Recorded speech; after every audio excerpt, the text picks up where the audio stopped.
Boker Tov, I know it's a little bit late, but we have work to do. We have another 11 Pesukim left. We have 11 Pesukim left in Sefer Yona, and let's do 3 of them today, the start of the 4th Perek. So where we left off is that at the end, Yona did go to Nineveh, tell them, guys, do teshuvah, or else Hashem is going to destroy the city of Nineveh in 40 days. And they indeed did teshuvah, and Hashem spared them. But look at the next thing. Vayera el Yona ra'a gedola vayicharlo. Yona was very upset about this. He was upset that he did teshuvah. Let's read the next 2 psukim and then we'll explain it all. Vayitpalel el Hashem. He prayed to Hashem. Vayomar, and Yona said, Ana Hashem, please Hashem. Halo zed devari. Wasn't these my words? Ad heyoti al admati. When I was on the land, al ken kidamti livrach Tarshisha. That's why I wanted to run away to Tarshish. Ki adati, because I knew. Ki ata el chanun verachum. I knew you're a very compassionate God. Erach apayim v'chesed v'nicham al hara. And you lengthen your anger, and you're full of chesed, and you change on your negative, even though you said you're going to do negative. I know that you're compassionate. And so therefore, why is he not saying this? Why is he upset? They did teshuvah, Baruch Hashem. He's upset because 2 things. Rashi points out, as we saw earlier, that now they're going to again call him a false prophet. First of all, they already called him a false prophet in his earlier nevuah to Bnei Israel, when they told him, the guys, the Beit HaMikdash is going to be destroyed, and at that time, they did teshuvah. So they said, you're a false prophet. And now he went to the Goyim and said, Nineveh, I'm going to destroy you. But now Yonah's explaining. He ran away right away because he knew Hashem is going to be compassionate, and he knew also that they're going to do teshuvah quickly. So he wanted to run away because if the message is you guys are going to get destroyed and they don't get destroyed, again he's going to be looked at as a false prophet. So Yonah's upset now that again, even now in the eyes of the Goyim, he's looked at as a false prophet. In addition, and this is the main thing, is that he's upset that at the end of the day, this is Metzudah David points out, he would have been happier, even though whatever, he would have been happier that they would have got destroyed. Like you think to yourself, what? Why are you happy they did teshuvah? Because again, that they are a reflection to Bnei Israel. Meaning, if they get destroyed, then Bnei Israel are going to get scared. Like, whoa, we should do teshuvah. Look at these people, they just got destroyed. But now they did teshuvah very quickly, and they did teshuvah. They were spared.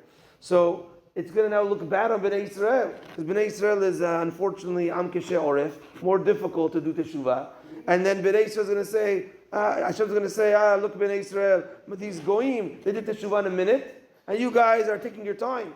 So Yonah felt bad, and now again it's going to be backlash against Bnei Israel. So he was very upset about this, to the point that the next pasuk, Ve'ata Hashem, please Hashem, Kachna et nafshi mimeni, take my soul away from me. Ki tov moti mechaya, it's better that I die than I'm alive to see this. Unbelievable. He says he doesn't want the backlash against Bnei Israel because they now did teshuvah in a moment, and now Bnei Israel, we're going to go to them and they're going to take forever to do teshuvah. It's my fault. It's going to be blamed on me. Better that this whole thing didn't happen.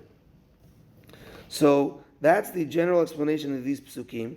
The Gaon Mevilna explains a beautiful explanation here that he connects. Now we're going to see what Hashem answers Yonah. That will start tomorrow. But the Gaon Mevilna explains over here that this, as we said earlier, that Yonah is referring to the neshama. And he says as follows, that just like these people did teshuvah in a day, in a minute, so too sometimes the neshama, we spoke about this last night, sometimes the neshama says, you know what, let me do teshuvah a day before I die. I'll do teshuvah a day before, I'll do teshuvah in a day, I'll do teshuvah right before. But, and in the meantime, I'll run away to Tarshish, I'll run away, I'll do whatever I want. And I'll do teshuvah the day before.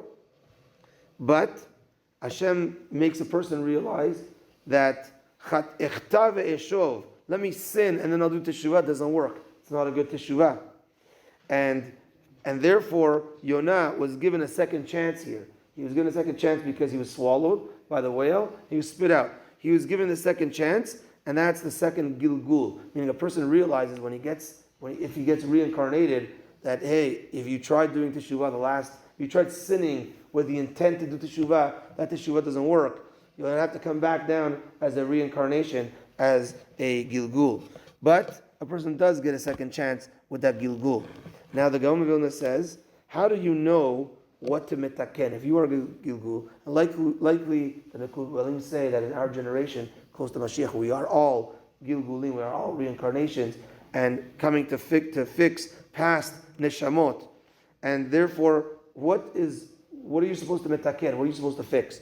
Of course, we have the Torah and mitzvot, but a little bit more specific. Says the Gilgulim of Vilna as follows: if there's an avera that you always fall for, this is your issue. A guy can't take it. He always has to eat non-kosher hamburgers. That's what it is. He does mitzvot, does tefillin, da.